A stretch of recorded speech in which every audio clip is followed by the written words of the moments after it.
자, 지금부터 할 얘기는 여전히 뉴턴 쪽 우주 이론이 아직 안 끝났다는 걸 염두에 두고 있어야 됩니다. 상대성 이론은 시작도 안 했고요. 뉴턴이 왜 자기 발등을 찍었는가 하는 얘기를 계속 할 겁니다. 자, 다시 한번 떠올려 봅시다. 뉴턴은 뭐라고 말했냐면 우주는 무한하고 별들은 균일하게 퍼져 있기 때문에 서로가 서로를 잡아당기지 않고 정적인 우주인 상태이다. 이유는 무한의 균일한 밀도이기 때문에 서로가 서로를 잡아당기는 힘이 상쇄되니까. 근데 지금부터 할 얘기는 계속 하던 얘기지만 결국 뉴턴의 이 말은 실패했다는 얘기를 하는 거예요. 자, 보세요. 뉴턴의 우주공간에서 우주 모형에서 우주공간을 동심의 국껍질들이 무한히 쌓여 이루어진 것으로, 첫 번째는 여기만 나와 있듯이 국껍질이 무한히 쌓여 있다는 점이고요. 무한한 우주니까. 그러니까 어딘가에 중심이 있지도 않거니와 무한하니까요. 그 다음에 이런 국껍질이 하나, 둘, 셋, 넷, 다섯 무한하게 쌓여 있습니다. 별을 밀도가 균질한 구체로 생각하자. 밀도가 균질하지 않게 되면 무슨 일이 생기냐면 얘와 얘가 이렇게 이쪽 토막을 잡아당기는데 이 힘이 상쇄가 안 됩니다. 한쪽이 더 무거우면 무거운 쪽으로 더 많이 힘이 가해질 테니까요. 상쇄되려면 밀도가 균질해야 되겠죠. 중심에 있는 별을 S라고 하고 표면에 있는 별을 S'이라고 하자. 자, 이렇게 있습니다. 그러면 이거를 그냥 버리고 여기까지 해서 요것도 버릴게요. 여기서부터 계속해서 국껍질을 쌓아 나가서 여기까지 올라오는 거예요. 그리고 이 표면에 별이 있고요. 중심에도 별이 있다고 합시다. 그러면 중심에 있는 별을 S라고 하고 표면에 있는 별을 S'이라고 하자는 거예요. 자, 이런 상태입니다.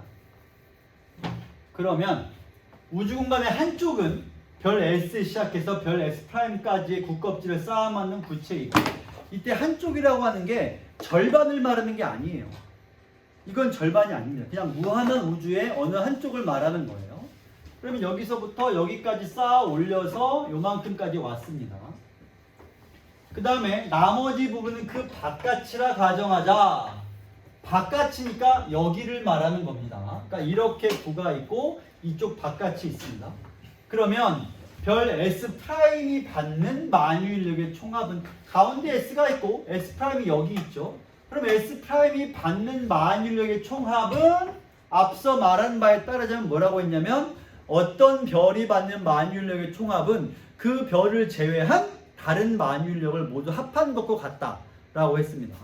그러면 얘에 대한 만유인력을 구할 거예요. 그럼 먼저 안쪽과 바깥으로 나눠보자 라는 거예요. 그럼 먼저 안쪽의 별들, 이 안쪽에도 별들이 이렇게 표면에, 이쪽 구의 표면에 혹은 안쪽에 계속 있을 겁니다.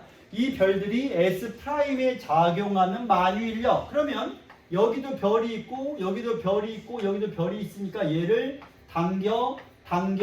당깁니다. 이 모든 별들, 이 안쪽 모든 것들이 얘를 당기는 거죠. 그 다음에 구 바깥의 별들, 이 바깥에도 별들이 있겠죠?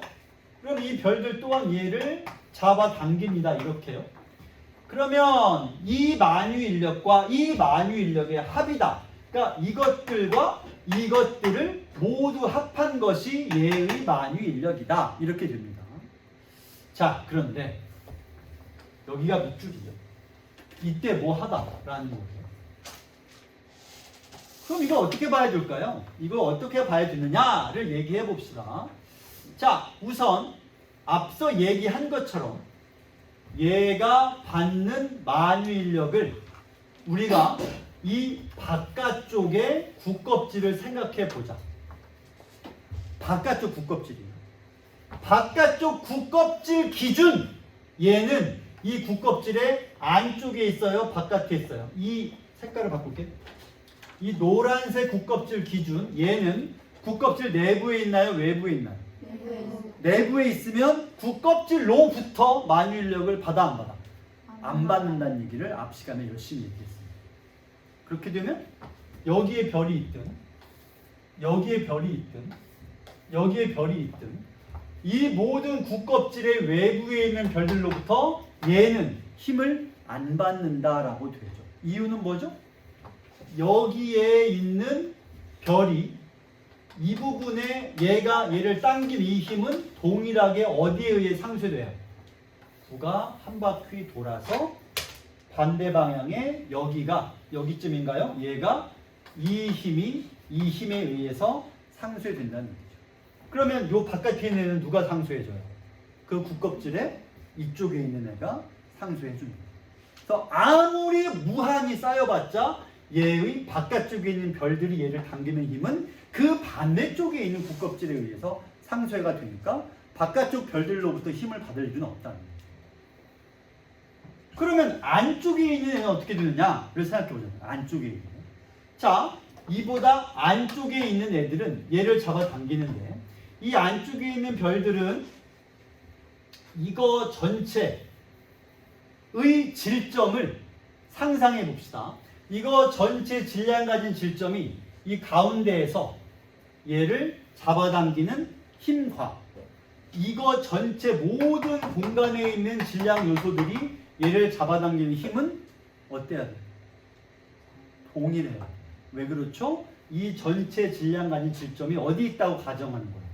중심에 있다 가정하는 거예요. 그럼 중심에 있는 그 질점이 전체 질량을 가지고 얘를 뭐 해주고 있어? 잡아당기고 있어.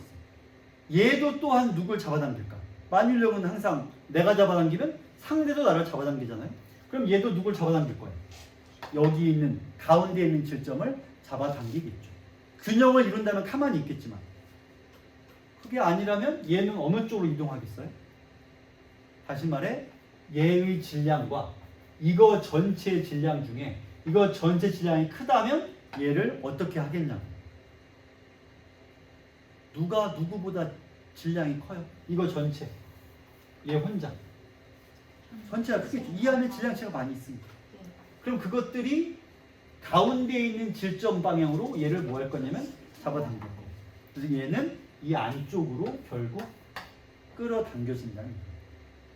그게 여기 들어가야 돼요. 자, 그 다음에 이 뒤에 보세요. 이제는 거기 앉죠. 이제는 뭘 할 거냐면 다음으로 구 껍질들의 중심이 S가 아니라 S'이라고 하고 동일한 반지름을 지닌 구에 대해서 같은 상황을 적용하면 자 해볼게요. 뭐 하자는 얘기인가요? 여기가 중심이야. 여기가 표면이야. 그럼 어떻게 그려져? 그러니까 여기가 중심이니까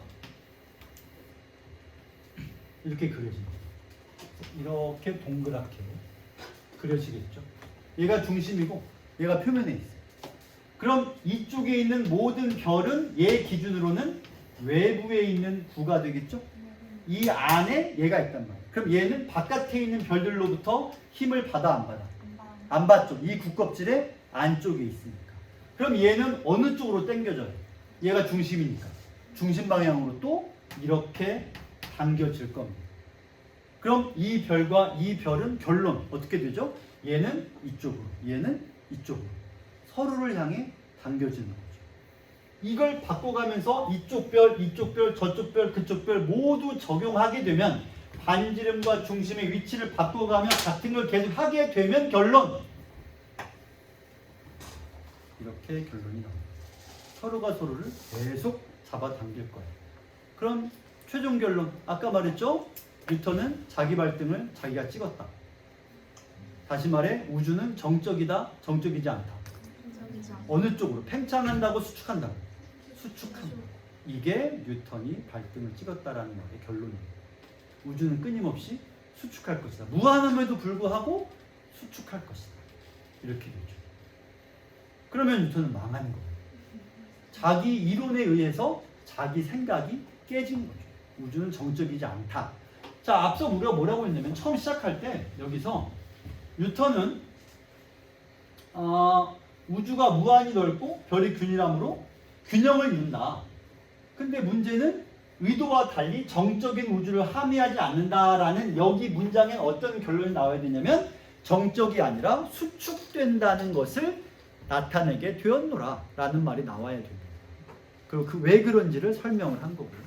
무한하더라도 결국 별은 서로를 향해 다가가게 될 것이다. 자, 이러한 문제는 20세기 초 아인슈타인이 일반 상대성 이론 이 얘기하기 전에 일단 이 문제를 풀어야 됩니다. 요거죠. 가에 들어갈 내용. 방금 얘기했죠? 어떻게 풀어야 돼요? 별이 자, 이것도 볼까요? 구 안쪽의 별. 구 안쪽의 별들이. 자, 이거는 지금 원래 하얀 동그라미를 말하는 거예요. S가 중심이고 S 프라임이 표면에 있을 때. 그럼 이 S 프라임 표면에 이 구 안쪽. 이 안쪽의 별들이 S를 잡아당기는 힘은 S 방향으로 향한다. 왜 그러냐면 이 S의 전체 질량 가진 질정이 중심에서 S를 잡아당기니까. 그래서 안쪽으로 간다는 것이고요. 그 다음에 구 바깥의 별들. 말했죠? 어느 별이든 결국 이 구보다 더 큰 구껍질의 표면이고 그렇단 말은 더 큰 구껍질의 내부에 있는 S'은 이 외부로부터 어떤 만유인력도 받지 않을 테니까 총합은 상쇄된다. 이때 왜 상쇄란 말을 쓰느냐? 여기는 여기로부터, 여기는 또 여기로부터, 여기는 또 이 밑에로부터 상쇄되니까 상쇄된다라는 표현을 쓸 수 있겠죠. 그래서 이 문제의 정답은 1번.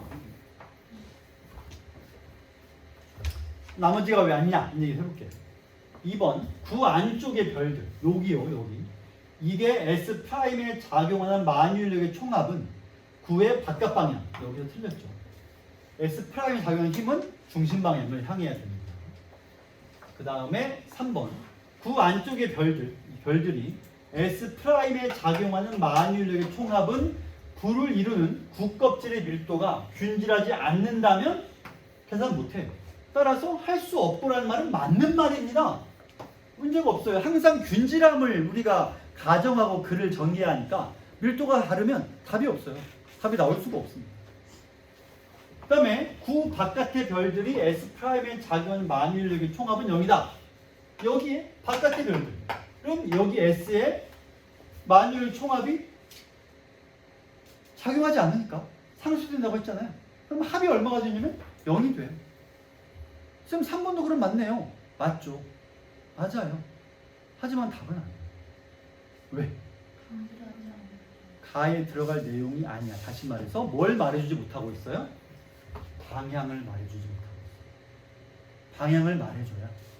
그래야 결론 뭘 낼 수 있어. 별들이 서로를 향해 뭐하고 있다. 당겨주고 있다. 라는 얘기를 하려면 반드시 가에 뭐가 들어가야 되냐면 방향이 들어가야 돼요. 방향이 없잖아요. 여기에만 방향이 있어요. 그리고 이렇게 당겨지고 이거를 뒤집어서 보면 얘는 또 저쪽 당겨지고 이거를 끊임없이 반복해야 앞말의 결론이었던 뉴턴의 우주론이 박살났다. 자기 발등 찍었다라는 말 해야 되는데 그런 말 할 수가 없어요. 3번 선지는. 방향이 나와 있지 않기 때문에. 그래서 3번은 선지로는 문제가 없고요. 올바른 선지. 가에는 못 들어간다. 라는 이런 게 어렵다고 했죠. 선지는 맞는 말인데 그럼 답이냐? 답은 아니다. 발문과 무관하니까. 4번 구 안쪽의 별들이 S'에 작용한 안쪽입니다. 총합은 구를 이루는 모든 구껍질들 모든 요 안쪽, 이 안쪽, 이 안쪽, 이 안쪽의 모든 구가 S'을 잡아당기는 만유인력의 합과 같습니다. 왜냐면 이 모든 구껍질을 싹 다 합치면 이 구 전체가 얘를 잡아당기게 되고요. 이 구 전체가 잡아당긴단 말은 이 구 전체 질량 가지고 있는 질점이 중심에서 얘를 잡아당기는 힘과 같거든요. 그러니까 이 질문은 여기까지 이걸 구성한 구껍질 1번, 2번, 3번, 4번, 5번, 6번, 7번, 8번, 9번, 10번, 11번 그게 모두 합친 게 이거 전체고 이거 전체가 중심의 질점에서 얘를 잡아당기는 거니까 여기까지 문제가 없어요. 그 다음에 구 바깥의 별들이 S'에 이 바깥이죠? 바깥은 반지름이 충분히 클 때 무시할 수 있다. 엄밀히 따지면 맞는 말이죠. 반지름이 계속 크면 아무리 커봤자 이 힘들이 바깥쪽에 의해서 이 반대쪽에 의해 상쇄될 테니까 이 말도 맞는 말입니다만 마찬가지 이 선지도 방향이 없습니다. 가운데를 향한다라는 말이 없어서 안 된다는 얘기. 방향이 없으니까. 5번 구 안쪽에 S'에 작용하는 만유의 총합은 그 구와 크기는 같지만 정반대에 위치하는 구에 포함된 별의 영향을 상쇄 아니죠. 그러니까 이거 무슨 말이냐면 이 구가 있고 크기는 같지만 방향의 어느 쪽 정반대를 말하는 거예요.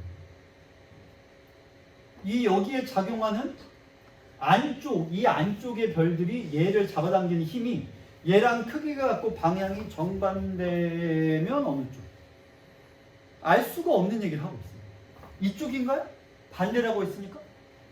하지만 이쪽에 있는 건 구 안쪽이랑은 상관이 없어. 안쪽에 있는 건 중심 방향으로 얘를 잡아당긴단 말을 해야 되는데 만약 그게 상쇄되잖아요? 그럼 더 큰 문제가 생겨요. 안쪽으로 이동할 수가 없습니다. 상쇄됐으니까. 아예 틀려버리죠. 이렇게. 그 다음에 S' 얘가 받는 만유의 총합은 앞에 두 개의 구에 포함되지 않는 나머지 별들, 요 별들인데 그 별들은 이쪽에 상쇄되니까 뭐 틀렸다고 할 수는 없는데 의미가 없죠. 그것은 방향을 말해줄 수가 없으니까. 이렇게 됩니다. 이해가 안 된다면 여러분 이 문제에서 여러분이 기억해야 될 건, 생각해야 될 건 두 가지예요. 이미 여러 번 얘기하고 있죠. 첫 번째, 요 안쪽의 별의 모든 힘은 그 질량을 모두 가진 이 구 전체 질량 가진 질점이 한가운데서 얘를 당기는 것과 같다. 그럼 바깥쪽의 별들은 어떠냐? 그 별들은 그 구껍질의 반대쪽 토막에 의해서 상쇄되고 사라짐으로 이 별은 바깥쪽으로 힘을 받지 않고 안쪽으로만 힘을 받는다. 딱 두 가지만 기억하면 이해하면 나머지는 그것에 의해서 풀이가 됩니다. 자, 가야 돼요. 멈출 수 없습니다. 여기서 멈추면 수업을 할 수가 없어. 그 다음은 또 딴 얘기입니다. 이제 아인슈타인 얘기가 나왔어. 이제 이건 지웁니다.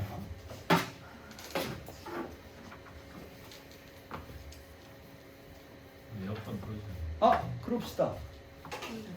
누가 껐어요? 제가 떴는데. 내가 껐는데 어쩔 거냐? 뭐 이런 느낌인데 지금? 네. 이 사람 우스운 사람이 있어요. 자, 됐네요.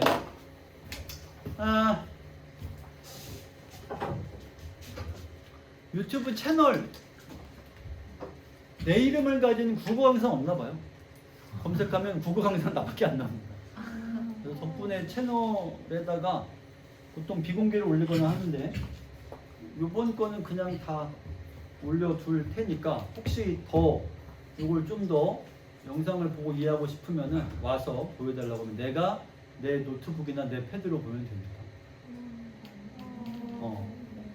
그게 뭐?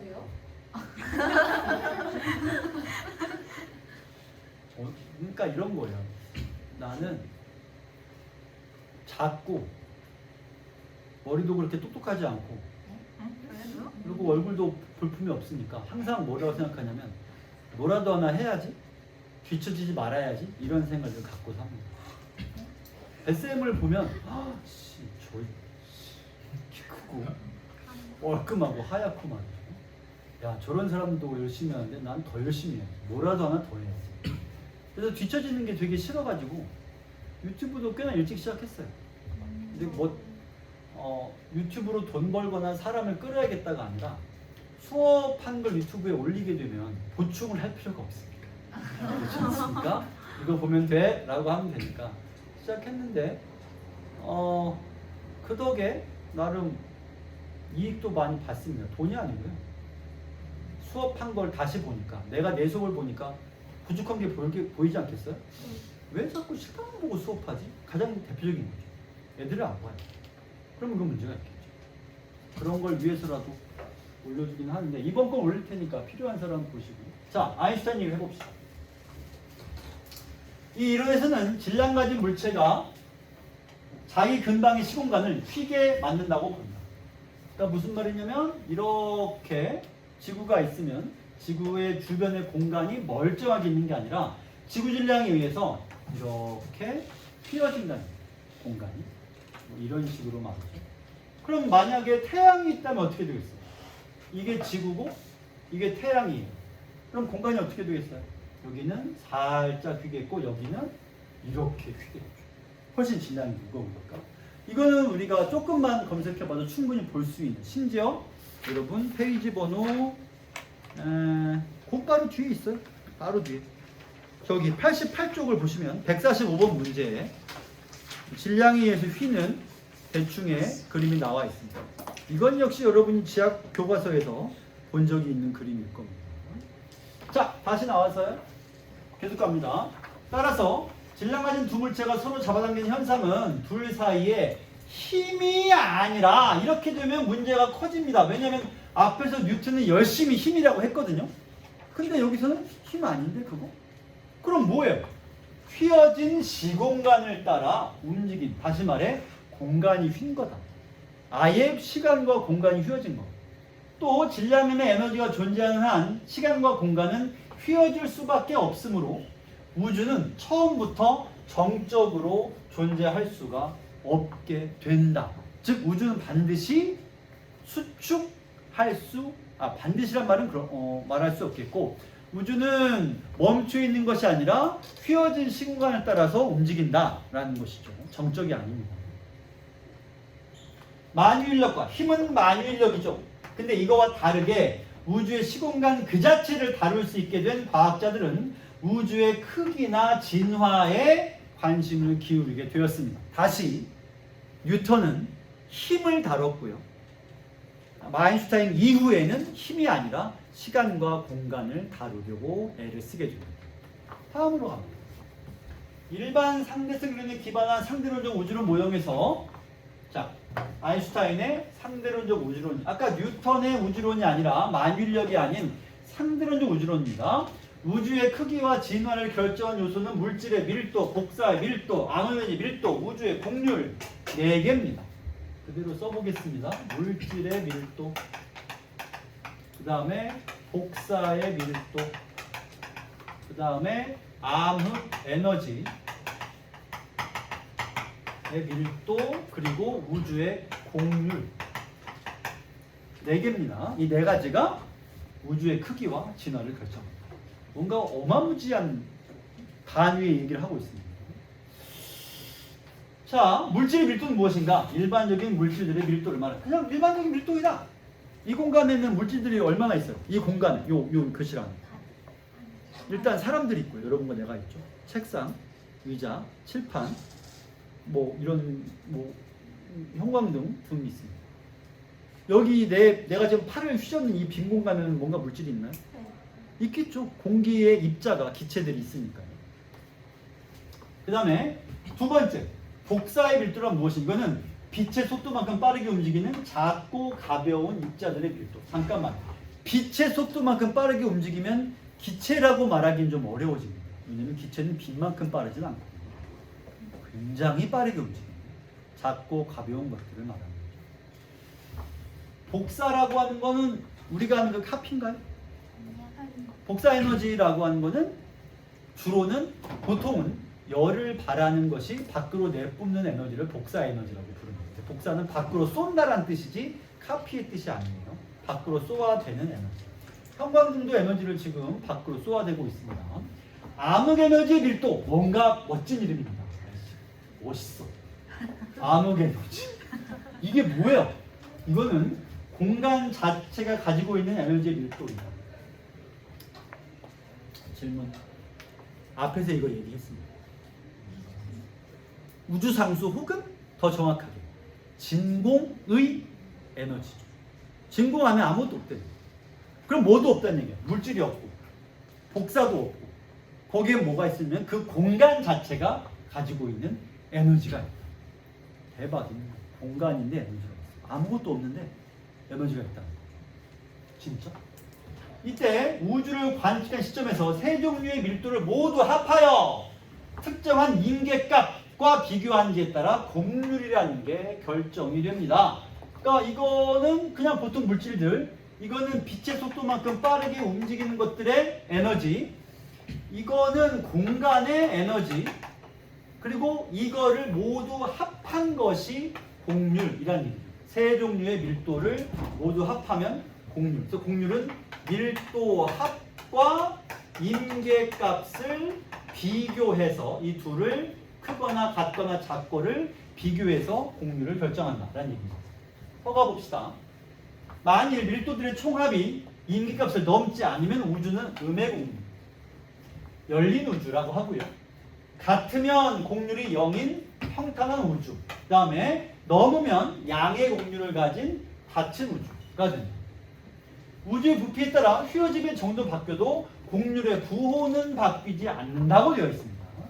자, 그러면 이쪽에서 우리가 공률에 대해서 이쪽에 좀 적어볼게요. 그래서 밀도 합이 1 임계값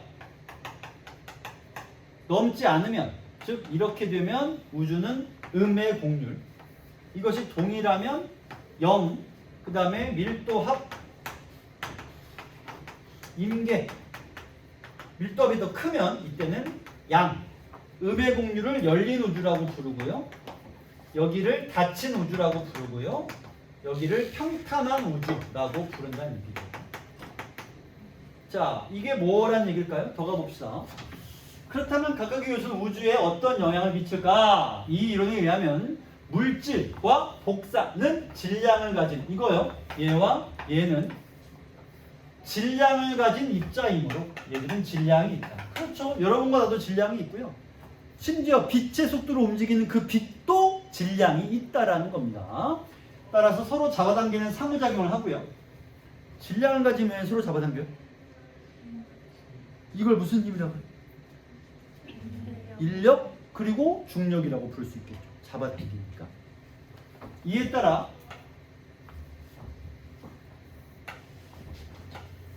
왜 이렇게 써요? 수축을 가속시켜. 가속일까? 감속일까? 잡아당기는 힘은 수축을 더 빨리 만들어요? 수축을 더 천천히 하게 만들어요? 잡아당기는 힘이니까. 빠르게 하는 거 맞죠? 그 다음에 만약에 우주가 팽창하고 있다면 그 속도를 더 멀어지게 만들어? 천천히 멀어지게 만들어. 그렇죠. 왜냐면 잡아당기는 힘이니까. 따라서 이 두 힘은 뭐 하는 거냐면 써있는 그대로예요. 수축을 가속시키거나 팽창을 감속, 팽창 속도를 늦추는 역할을 할 겁니다. 잡아당기는 힘이니까. 한편 양의 공률, 어머? 이거 말하는 거예요? 공률? 공률도 물질과 이게 무슨 말이야? 이거는 진짜 이해하기 어렵습니다. 이 공률도 여기 있는 공률도 양, 음말인데 양의 공률도 물질과 동일한 역할을 한다. 그러면 양의 공률이니까 여기를 말하는 겁니다. 여기가 무슨 역할을 한다? 얘랑 같은 역할을 합니다. 그래서 얘도 수축을 빠르게 하거나 늘어나는 걸 덜어줄 겁니다. 왜냐면 잡아당기는 일을 하고 있으니까. 양의 공률.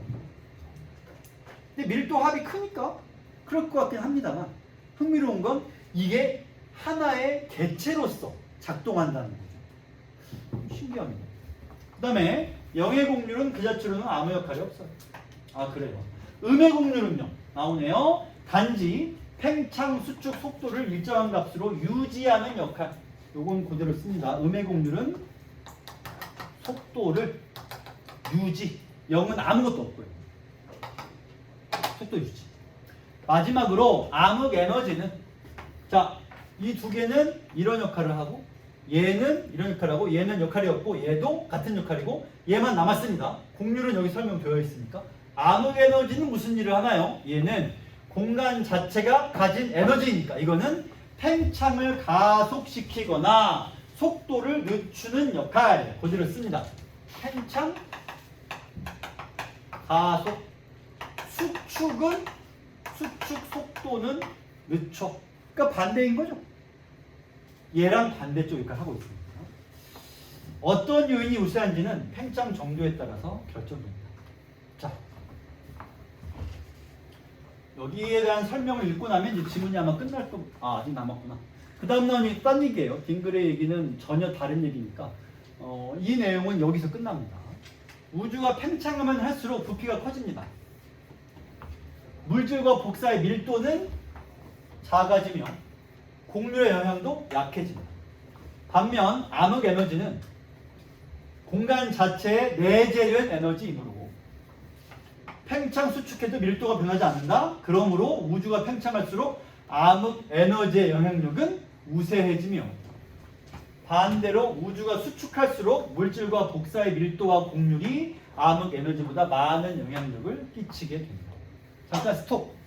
이해해보자. 여기 볼까요? 자, 먼저 부피가 커지면 우주가 팽창하면 우주의 부피 커지겠죠? 그러면 밀도는 작아진다. 맞아요? 그렇겠죠. 그렇겠죠. 아니, 여러분이 내 식구예요. 여러분의 식구가 내 식구라고 치자. 아버지, 어머니, 여러분, 형이나 동생, 언니, 오빠, 누나. 근데 그 식구가 단칸방에 살아요. 요만한 방에 내 식구가 살아요. 끔찍해요? 40년 전 우리 집 얘기인데. 엄마, 아빠, 나, 2살 터울 여동생이 단칸방에 이렇게 진짜 요만한 방에 살았습니다. 가난에 터졌죠. 자, 방이 4개 있는 집이라고 합시다. 밀도가 어떻게 돼요? 밀도가 어떻게 됐어요? 커졌어요? 작아졌어요? 작아졌죠. 밀도가 작아졌어요. 정확히 그 뜻이죠. 부피가 커지면 밀도는 작아져요. 밀도가 작아지니까 곡률의 영향도 약해진다라고. 왜냐면 여기 밀도 합이 곡률이잖아. 밀도가 작아지니까 작아진다는 얘기죠. 그런데 암흑 에너지는 공간 자체의 내재된 에너지이므로 밀도가 아예 안 변한다. 무슨 말이냐면 방 한 칸짜리면 방 한 칸의 공간만큼 암흑 에너지가 있어요. 방 4칸이야. 암흑 에너지는 어떻게 된다고요? 밀도가 안 변하니까. 늘어난 방이 몇 칸이에요? 3칸만큼 무엇이 늘어난 거야? 암흑 에너지가 그냥 그대로 늘어납니다. 공간이 늘어나면 늘어난 만큼 암흑 에너지는 끝도 없이 늘어나요. 그럼 비중이 어떻게 되겠어? 밀도의 영향력은 점차 줄어들고 암흑 에너지의 영향력은 계속 커지게 됩니다. 근데 암흑 에너지는 무슨 일을 하죠? 팽창은 더 빨리 팽창하게 만들고 수축하는 건 속도를 늦춰가지고 빨리 수축을 못하게 하는데 그 암흑 에너지가 많아진 거야. 그럼 우주가 빨리 팽창하겠어요? 천천히 팽창하겠어요? 갈수록 더 빨리 팽창을 하게 되겠죠. 암흑 에너지는 팽창시키고 물질과 복사는 수축시킵니다. 잡아당기니까. 양의 곡률도 같은 역할을 하고 얘는 아무것도 못하고 얘는 그 속도를 유지시켜요. 따라서 수축하던 건 수축될 것이고 팽창하던 건 팽창할 겁니다. 자, 우주가 팽창할수록 암흑 에너지의 영향력이 커지고요. 수축하면 밀도가 또 곡률이 영향력을 더 많이 확보하게 됩니다. 여기서 우주가 팽창 혹은 수축의 여부는 현재 은하들이 멀어지는지 가까워지는지를 관측하여 결정한다. 따라서 이와 함께 우주의 밀도를 관측하면 우주의 진화를 재구성할 수 있다고 보는 것이다. 자, 우주를 재구성해 볼 겁니다.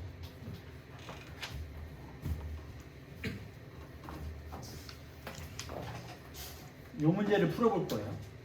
역시 쉽지 않습니다. 같이 풀어봅시다. 보기, 여러 우주의 성질과 진화에 대해 알아보려고 합니다. 각 우주 A, B, C, D를 파악에 필요한 정보는 다음과 같다. 자, 우주는 균질하고 등방제로 써있네요. 먼저 첫 번째, 잘 보시면 A, B는 닫힌 우주고요. 평탄한 우주, 열린 우주입니다. 닫힌 우주란 말이 무슨 뜻이죠? 여기서 찾아야 닫힌 우주. 양의 공률. 양의 공률. 밀도합이 임계보다 크다. 그래서 A, B는 양의 공률. 그 다음에 평탄한 우주라고 하는 거는 0이죠. 그래서 공률은 아무런 영향이 없습니다. 그 다음에 열린 우주는 속도가 유지되는 우주입니다. 이렇게 되죠. 그 다음에 이게 되게 중요한 힌트예요. 상대 밀도란 현재 밀도를 임계 밀도로 나눈 값이다.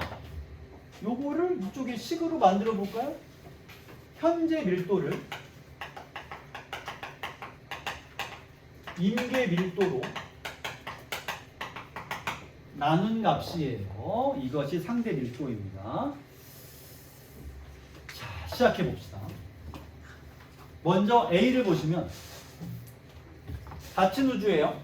닫힌 우주란 말은 여기 있습니다. 여기죠. 밀도 합이 임계보다 큰 거야. 그러면 물질의 상대 밀도가 1.1이라고 써 있습니다. 상대 밀도의 식이 이거죠. 그럼 이게 1.1이 나오려면 어때야 돼요? 임계 밀도보다 현재 밀도가 커야 되죠. 그런 상태입니다. 암흑 에너지 상대 밀도는 0인 상태고요. 자, 그러면 1번 선지. 우주 A에서 현재 시점에 은하들의 멀어짐이 관측되었다면 A는 끝없이 팽창할 것이다. 우선 첫째, 멀어짐이 관측되고 있습니다. 이 우주는 팽창하고 있나요? 수축하고 있나요? 멀어지니까 팽창하는 중입니다. 자, 팽창. 그런데 양의 공률 여기 있죠? 그럼 양의 공률은 무슨 일을 해요? 수축을 빠르게 하고 팽창 속도는 느리게 해요. 그럼 팽창하고 있지만 양의 공률이 작용함으로 어떻게 되겠어요? 팽창 속도 점점 어떻게 돼? 줄어들어요. 더 줄어들면 어느 순간은 반드시 뭐 하는 게 올 거예요? 멈춰서 역으로 수축하기 시작하는 지점이 와야 됩니다. 그렇기 때문에 끝없이 팽창이라고 말하면 안 돼요. 이렇게 보는 거예요. 우주의 진화를 재구성하고 있는 거예요. 우주가 5개 있어요. 하나가 아니야. 우주가 그냥 5개 있는 거예요. 두 번째 우주. B를 볼까요? 상대 밀도가 0.7이고 암흑의 면이 0.3이에요. 상대 밀도 이렇게 구했죠? 그러면 0.7, 0.3이니까 임계 밀도보다 현재 밀도가 낮은 상태입니다. 그리고 양의 공률이죠. 그러면 양의 공률이면은 밀도 합이 임계보다 뭐 해야 돼요? 커야 돼요. 커야 됩니다. 그러면 선지 우주 B에서 현재 시점에 복사 입자들은 존재하지 않는다. 자, 이게 여기 있어요. 그 다음에 이게 방금 말한 복사 입자고요. 암흑 에너지의 상대 밀도는 이쪽에 있습니다. 그런데 상대 밀도를 계산할 때 물질의 상대 밀도에서 닫힌 우주인데 닫힌 우주면 양의 공률이어야 되고 양의 공률이라면 밀도 합이 임계 밀도보다 커야 돼요. 그 말은 이것과 이거를 더한 값이 임계 밀도보다 커야 하니까 이 값과 이 값이 얘보다 커야 됩니다. 근데 지금은 0.7이면 쉽게 말하면 10분의 7인 셈이죠. 그러면 10보다 크려면 여기 뭐가 필요해요? 3보다 큰 수가 필요하죠. 그게 뭐가 되어야 해요? 이거는 나왔으니까. 물질의 밀도 나왔으니까 그럼 뭐가 여기를 더해줘야 돼요? 복사의 밀도가 더해줘야 그 전체 밀도 합이 임계보다 클 수가 있습니다. 여기 0.3도 있지만 다시 말해 이 시점에서 복사 입자가 존재하지 않으면 양의 공률이 나올 수 없다는 거죠. 양의 공률이 나오려면 임계값보다 커야 되니까. 다시 말해 1.0보다는 커야 되니까. 그래서 존재하지 않는다라고 하면 안 돼요. 0.7 더하기 0.3 더하기 조금이라도 좋으니까 있어야 양의 공률이라고 말할 수. 만약 이 상태에서 복사가 없어. 그러면 임계값이 밀도 합과 임계가 어떤 상태가 돼요? 평탄한 우주가 돼요. 근데 닫힌 우주라는 거예요. 그러면 커야 될 거 아니에요. 그러면 복사 물질이 조금이라도 좋으니까 있어서 1보다 크게끔 해야 됩니다. 그렇기 때문에 2번 선지에서 존재하지 않는다. 있긴 있다. 아주 조금이라도. 1보다 커야 되니까. 자, 다음 3번. 우주 C는 무슨 우주예요? 평탄함. 평탄이라는 건 무엇이냐면 밀도와 임계값이 같다라는 뜻이죠. 자, 0.7, 0.3으로 같습니다. 이 상태에서 현재 시점에 은하들의 멀어짐이 관측되었습니다. 그러면 C는 아주 초기 상태에는 우주 D와 유사할 것이다. 대체 이걸 어떻게 하나요? 어떻게 할까요? 우주 D를 봅시다. D는 뭔데? 평탄한 우주인데 상대 밀도가 1이고요. 암흑 에너지가 0이. 그럼 보세요. 이걸 말하는 거죠. 평탄한 우주. 근데 문제가 뭐냐면 여기. 이거예요. 멀어짐이 관측됐어요. 그러면 질문. 오늘의 우주는 어제 우주보다 클까요? 작을까요? 맞아요. 거꾸로 물어보자. 어제의 우주는 오늘의 우주보다 뭐 해야 돼요? 작아야 돼요. 그래야 지금 멀어지다라고 말할 수가 있겠죠. 그럼 무슨 말이에요? 현재 팽창되고 있다면 과거에는 지금보다 뭐 했어야 돼? 작았어야 돼. 그래서 팽창하고 있는 거예요. 그렇다면 초기 상태에는 지금보다 작았을 테니까 우주 D와 유사한 상황, D가 그럼 뭐면 돼요? 작으면 됩니다. 상대 밀도가 1이고 암흑 에너지가 0이야. 그러면 상대 밀도는 무슨 일을 해? 수축을 강화하는 역할을 하고요. 암흑 에너지는 뭐죠? 팽창을 강화해요. 근데 이 상태에서 팽창 강화시키는 건 늘어났고 수축을 강화시키는 건 줄어들었어. 그럼 D와 C 중에 어느 애가 더 커져 있겠어요? C죠.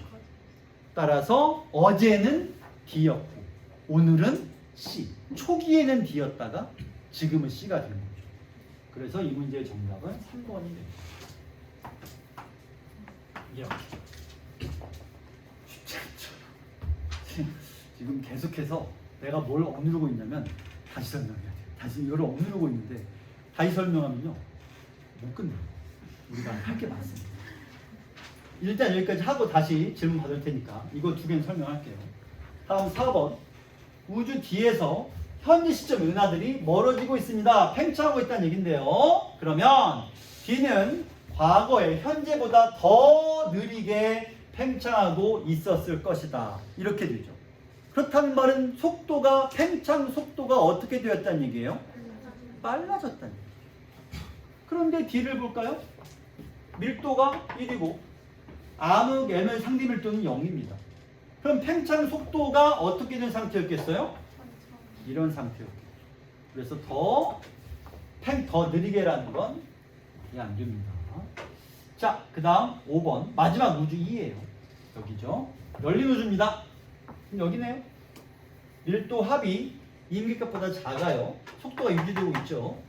상대 밀도는 0.9고요. 암흑의 밀도는 0입니다. 복사는 없어도 되죠. 1보다 작아야 되니까. 그런 상태의 선지가 뭐냐면 우주 2에서 현재 시점에 은하들이 가까워지고 있습니다. 수축하고 있네요. 충분한 시간이 흐른 뒤에는 2는 팽창하기 시작. 이건 뭐 어렵지 않게 알 수 있죠.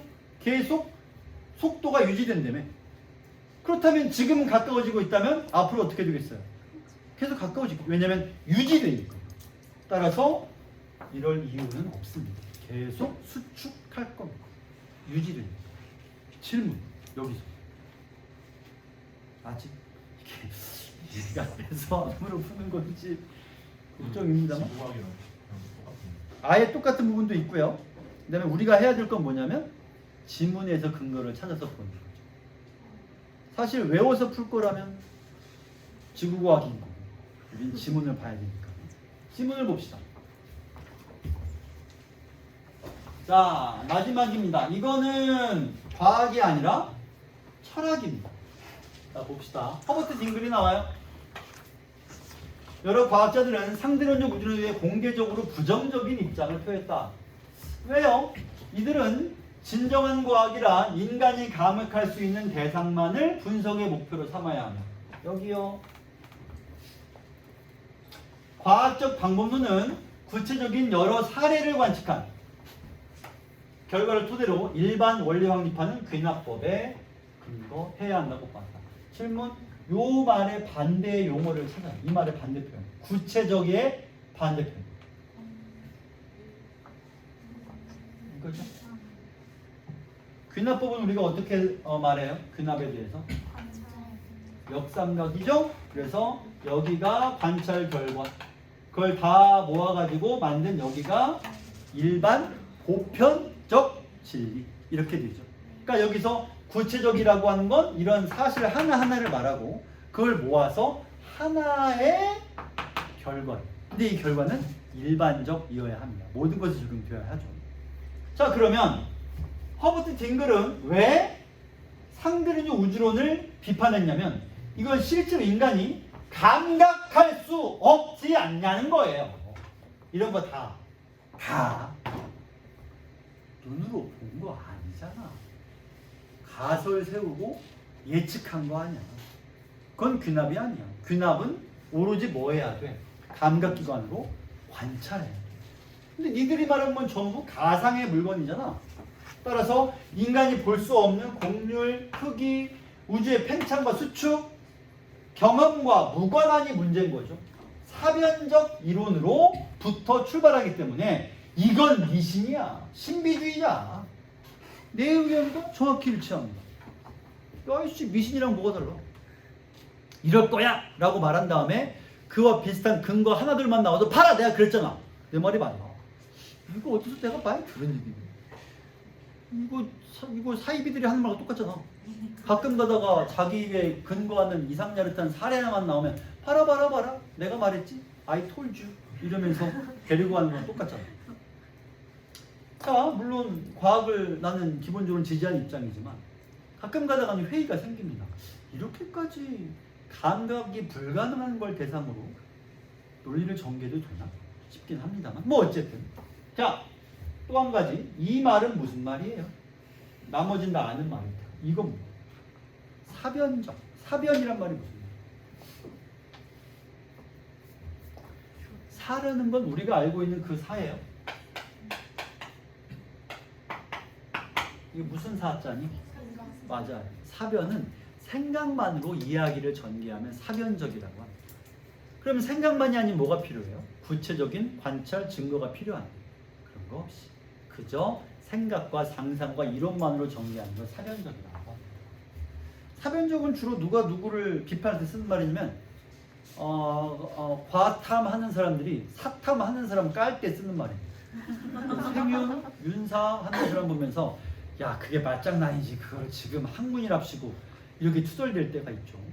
근데 내가 지금 말한 것처럼 아니, 과학은 뭐 다르냐? 같네. 니들도 다 머릿속에 떠오르는 생각만 가지고 말하는 거지 실제 관찰한 거 아니잖아.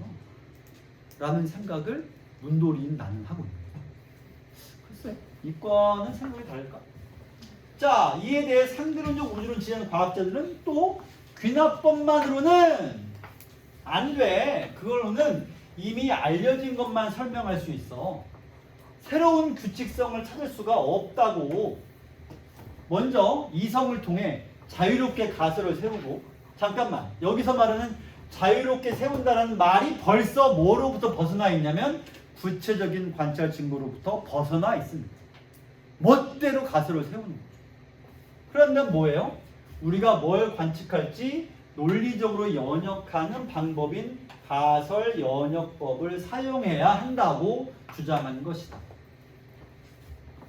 다시 말해서 가설 연역법은 현대 과학이 주장하는 모든 진리와 대부분 일치합니다. 이렇게 극단적으로 말할 수 있어요. 해는 왜 아침에 동쪽에서 떠요? 지구가 반대쪽으로 자전하니까. 해는 거기 있으니까 그렇잖아요. 그리고 우리는 우주선을 띄워서 해를 지구 밖으로부터 관찰할 수가 있습니다. 다른 행성도 관찰을 했고요. 그럼 해는 안 움직여요? 항성이니까 안 움직인다라는 생각은 이미 수많은 어떤 뭐라고 말해야 할까요? 그럼 이렇게 물어보자. 태양이 공전, 아니 정확히 말하면 은하 중심 방향으로 움직이는 걸 우리가 관측해서 아나요? 사진을 찍었나? 근데 수많은 영상, 유튜브든 인스타든 보게 되면 과학 관련한 영상들을 보면 아주 흔하게 볼 수 있는 게 태양이 행성들을 다 이끌고 은하 중심물 방향으로 움직이는 걸 볼 수가 있습니다. 물론 전부 이미지 CG예요. 실제로 촬영한 건 아니니까. 전부. 그러면 이것은 가설 연역법에 따르면 그것이 옳다라고 가설을 세운 다음에 그 가설에 맞는, 여기 나오듯이 우리가 뭘 관측하면 이 가설이 맞을 거야 라는 관측 대상을 떠올리고 관측을 해본 다음에 이리저리 계산해본 결과가 들어맞으면 내 가설이 맞네 따라서 연역된 결과가 맞지 않는다? 그러면 가설을 수정하거나 폐기하는 거지만 만약에 결과가 일치한다면 그러면 맞는 말이지. 자, 질문. 언제까지 맞는 말일까요?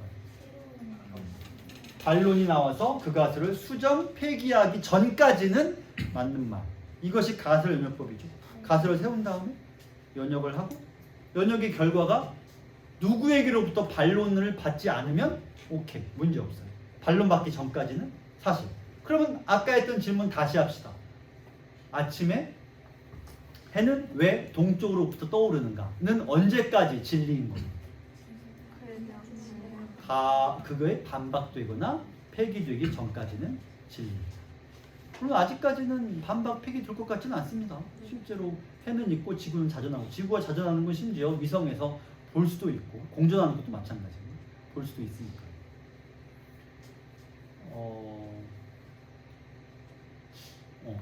딴 얘기 할 시간이 없어 지금. 수많은 이게 진짜 떠오르는 게 너무 많은 건데 그것도 문제예요. 결론. 끝났군요. 문제로 갑시다.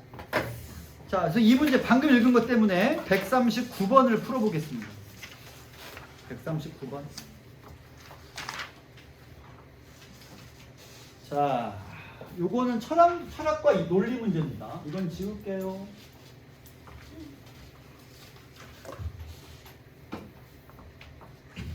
합니다. 유성의 우주 모형은 밤하늘이 왜 어두운지를 설명하지 못한다. 만약 우주가 무한히 넓고 별이 균형에 채워져 있다면 하늘에 어느 지에 시선 두어도 시선 방향으로 무한한 별이 빛나고 있을 것이다. 왜 그런 거예요? 왜 무한히 빛나요? 아니 어두운데? 왜 빛나야 돼? 무한히 넓고 별이 무한히 있다면 무한한 별이 있을 거야. 근데 아직까지 그렇지 않아. 왜 무한히 빛날 수 있는 거야? 별이 무한히 있다면 그 별로부터 뭐가 나올까요? 빛이 나오겠죠? 근데 거리가 멀잖아. 그러면 먼 데에서 출발한 빛이 거리를 지나쳐서 우리 눈에 들어오겠죠? 그리고 그 더 먼 데서 있는 빛이 별이 보낸 빛이 거리를 건너와서 우리 눈에 들어오겠죠? 그럼 이 모든 것들이 하늘의 어느 방향을 보더라도 별은 무한하고 균등하니까 어느 방향에도 별빛이 가득가득 해야 되지 않느냐 라는 거죠. 실제로는 그렇지 않다. 자, 이렇게 말했더니 기억과 니은이, 기억은 빙글이죠. 빙글에 따르면 관측 가능한, 정확히는 감각 가능한 사례만 얘기해라 이거였고, 즉 귀납이죠. 그 다음에 니은에 따르자면 상대론적 우주론을 펼치는 사람들은 가설 연역, 가설과 그에 맞는 관측 결과, 논리적으로 들어맞으면 그건 참이다 이렇게 주장한 사람들입니다. 옳은 걸 고르라 라고 써 있습니다. 먼저 1번. 기억의 입장에서 밤하늘이 밝지 않은 이유는 우주의 팽창 속도가 빛보다 빨라서 먼 거리의 빛이 아직 우리에게 도달하지 못했기 때문이다. 여기까지. 기억은 이 말을 하지 않을 겁니다. 이유를 말해봐.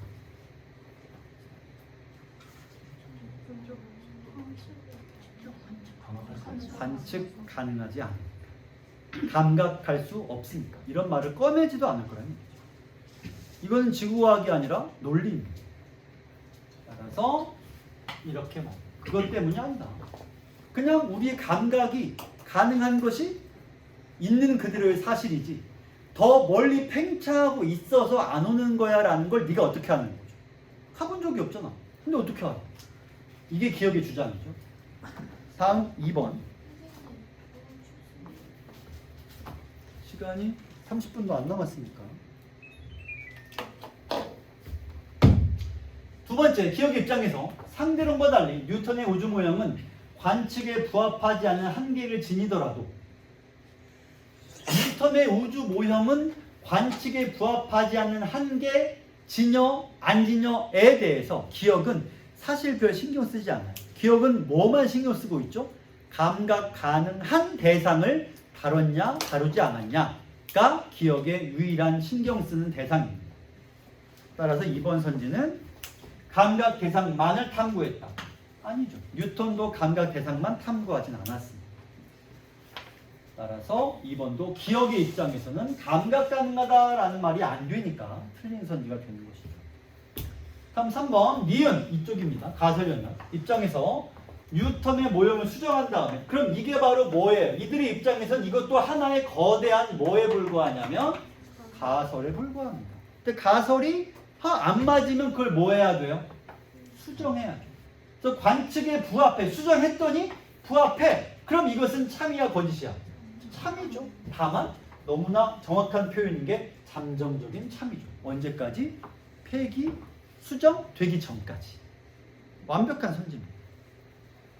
다음 4번 니은의 입장. 역시 뉴턴의 모형은 이미 알려진 내용만을 담고 있을 뿐이므로 탐구하려면 새로운 방법론을 도입해야 한다라고 써 있는데 여기서 뉴턴의 우주 모형은 이미 알려진 내용만을 담고 있지도 않거니와 왜냐하면 여기서 이미 알려진 내용은 관측을 통한 결론과 완벽히 부합한다는 얘기인데 부합하지 않고 있습니다. 그 다음에 우주를 탐구하기 위해서는 새로운 방법론을 도입해야 한다는 것은 새로운 방법론은 이렇기 때문에 이게 필요하다라고 말한 적이 없고요.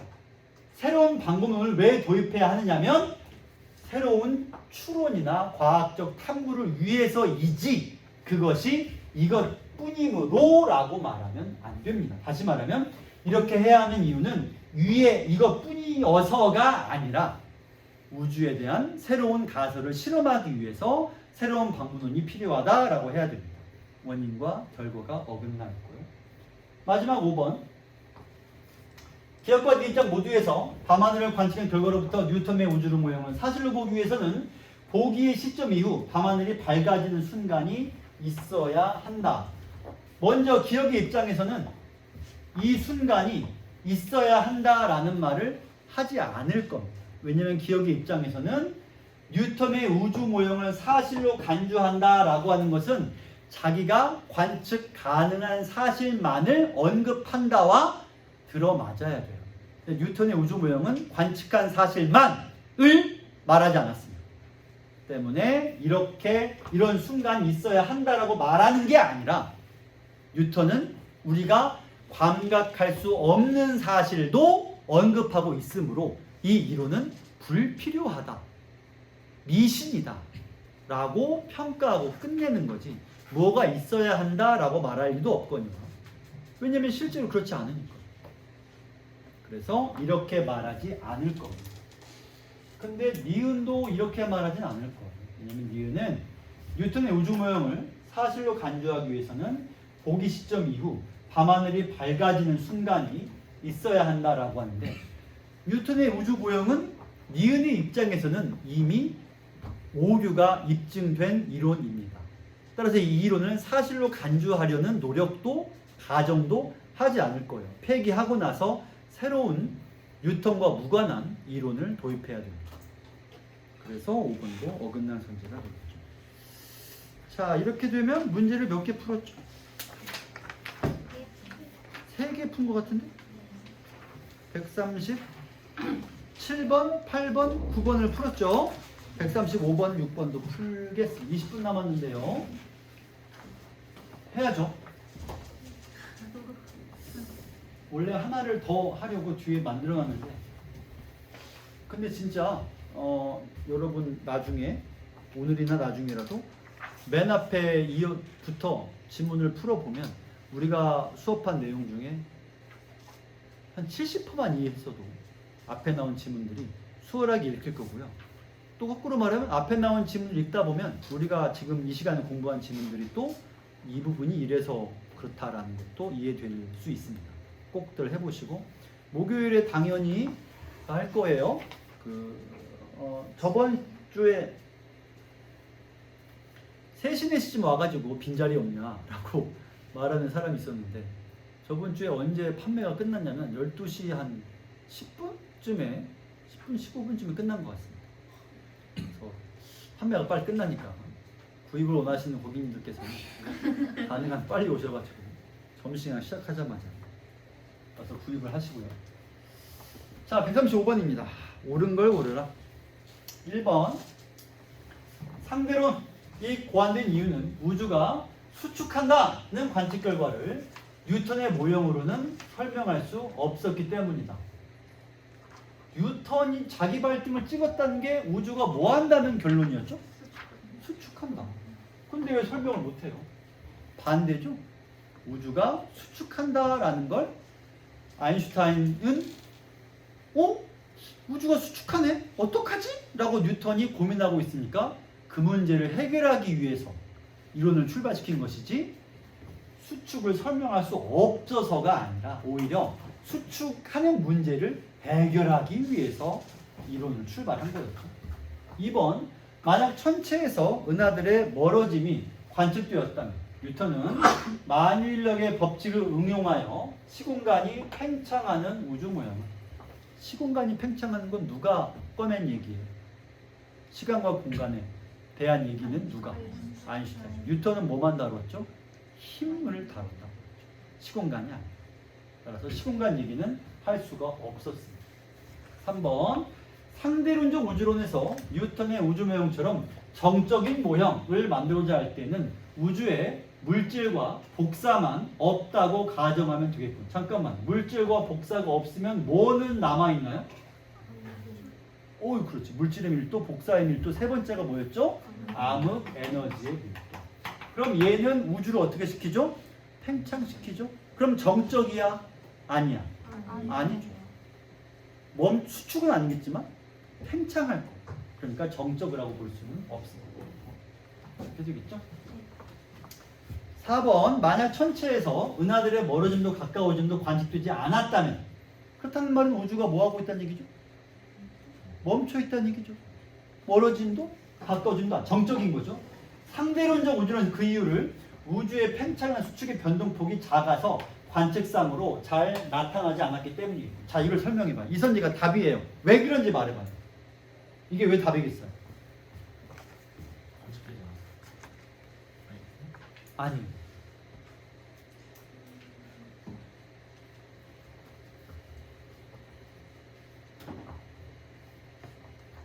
이건 논리 문제예요.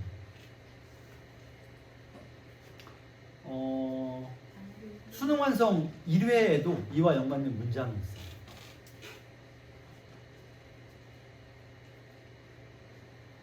아주 쉽게 내가 따르게 말해볼게요. 교무실 내 자리에 고대영 선생이 앉아있어요. 지금 앉아있는 시간이에요. 근데 아무리 봐도 고대영 선생이 아니에요. 저 인간은 고대영이 아닌데. 그러면 우리는 고대영이 아니라고 생각해야 돼요? 내가 잘못 보고 있고 저 사람은 고대영이야 라고 생각해야 돼요? 전자예요, 후자예요? 다시 교무실에 고대영이 앉아있어야 하는 시간이에요. 근데 내가 아무리 봐도 고대영이 아닌 사람이 앉아있어요. 고대영이 아니야? 내가 잘못 본 거야. 잘못 본 거야. 다시 볼까요? 평평한 우주입니다. 근데 상대론적 우주론에서는 우주가 절대로 정적일 수 없다고 했어. 그러면 이런 거는 정적이 아닌 거야. 아니죠. 이 상태가 정적이니까 이 상태를 정적이라고 인정해야 돼? 아니면 그냥 관측을 못한 거야. 관측을 못한 거야. 무엇을 참으로 볼 거냐에 대한 문제인 거야. 정적일 수는 없어요. 그러면 정적이지 않은 반대쪽 해법은 뭐밖에 없어? 관측이 틀렸다 라고 하는 법밖에는 없는 거죠. 이게 뭐예요? 이게 가설 연역법입니다. 그래서 4번이 나오죠. 전혀 다른 해법이죠. 전혀 다른 접근. 그리고 이렇게 말해서 정말 나도 별로 기분이 좋진 않지만 평가원은 이렇게 물어본 적은 없어요. 이른바 논리를 뒤집어서 따지라고 물어보진 않았고 항상 지문에 근거를 줘요. 이렇게까지 사고를 아예 뒤집을 정도까지의 선지는 아직 낸 적이 없거든요. 이거는 평가원의 유형이라기보다 그냥 여러분들이 어떻게 사고해야 할 것인가를 좀 돌이켜볼 만한 것 같아요.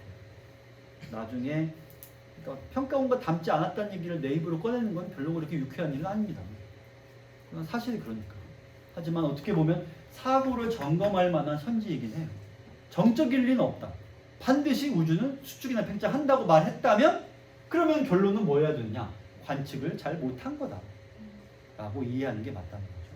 어떤 진리가 있고 그 진리에 의해서 나머지를 수정해야 된다는 거예요. 5번 상대론적 우주론에서 은하들의 움직임을 통해 우주의 팽창이나 수축의 여부를 결정할 수 있다고 여기는 이유는 은하들의 밀도가 우주의 곡률에 영향을 미쳐 우주를 팽창시키거나 수축시킨다고 보기 때문이고 밀도예요.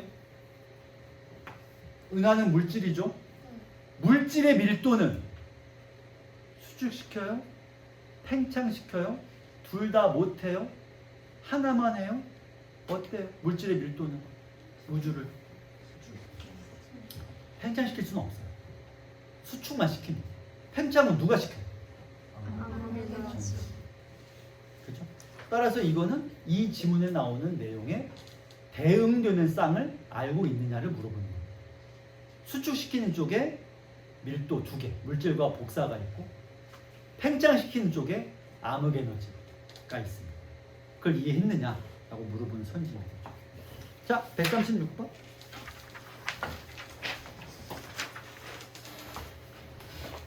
잘못된 걸 물어라 라고 써 있습니다. 자, 1번 밀도가 균일한 국껍질입니다. 왼쪽 반구의 두께가 오른쪽보다 두껍다면 국껍질 중심에 위치한 질점 M이 받는 만유력의 방향은 왼쪽이다. 왼쪽이 더 무거우니까 질량의 큰 쪽이 더 큰 만유력을 가질 테니까 왼쪽으로 힘을 받을 겁니다. 1번 선지는 뭐 가볍게 알 수 있고요. 2번 밀도가 균일한 행성을 동일한 두께의 국껍질에 쌓여 이루는 이해할 때 바깥쪽 국껍질이 안쪽 국껍 받는 만유 총합은 0이다. 자, 잠깐만 아까 했던 얘기 다시 해볼까요? 보세요. 바깥쪽 국껍질이 있고요. 안쪽 국껍질이 있습니다. 중심점이 여기쯤 있다고 칩시다. 바깥쪽 국껍질이 선지 그대로입니다. 안쪽 국껍질로부터 받는 만유력의 총합은 0이다. 어떻게 생각해요? 여기서 제일 중요한 말은 국껍질 간의 관계예요. 중점이 아니고 중심점이 아니고 얘가 얘로부터 이거 전체가 포기하면 안 돼. 얘들아 조금만 집중해.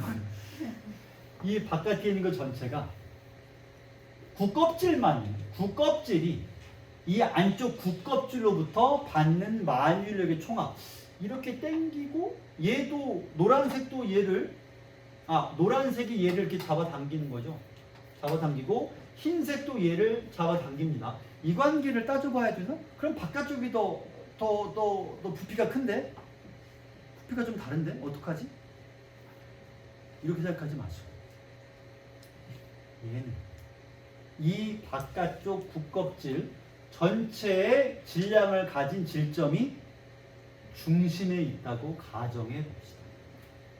이렇게 말하면 되죠. 그러면 이 중심에 있는 점을 노란색 국껍질, 좀 두께가 있게 그릴까요? 엉망이긴 하지만 그려봅시다. 그럼 노란색 국껍질들이 칸칸칸 나눠져 가지고 다 뭐라고 있냐면 얘를 잡아당겨주고 있습니다. 이렇게.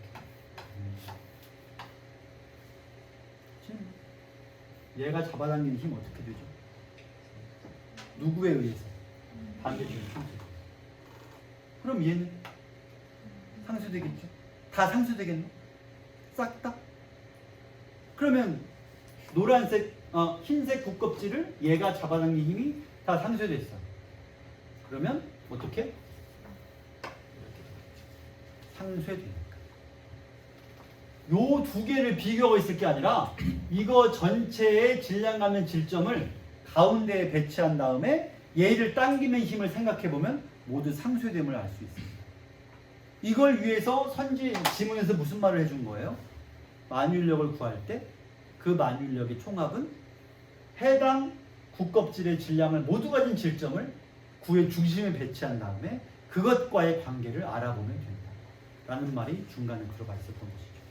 어렵습니다. 이런 발상을 하는 것 자체가 쉽지 않습니다.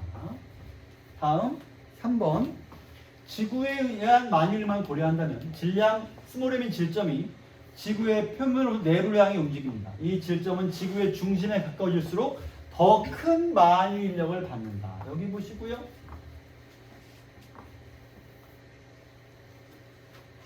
자, 여기가 한 이쯤인가? 중점이라고 할게요. 여기서부터 안쪽으로 점점 이동하고 있습니다. 그러면 들어갈수록 만일력은 얘는 만일력을 크게 받을까요? 작게 받을까요? 크게 받아요. 자, 다시 얘기합니다. 어떤 구껍질의 내부에 있는 질점은 구껍질로부터는 어떤 힘도 받지 않는다고 했죠. 자, 그러면 얘가 여기까지 왔어. 그러면 이제 이런 구껍질을 그려봅시다. 얘가 이 구껍질에 어디에 있죠? 안쪽에 있죠. 그럼 안쪽에 있으니까 이 구껍질로부터는 얘는 힘을 안 받을 거예요. 그럼 얘는 어느 힘만 받아요? 이쪽만큼만 힘을 받습니다. 그 다음에 좀 더 안쪽에 왔네요. 역시 뭐 해주면 돼요? 이렇게. 그럼 얘는 이거보다 바깥쪽에 있는 모든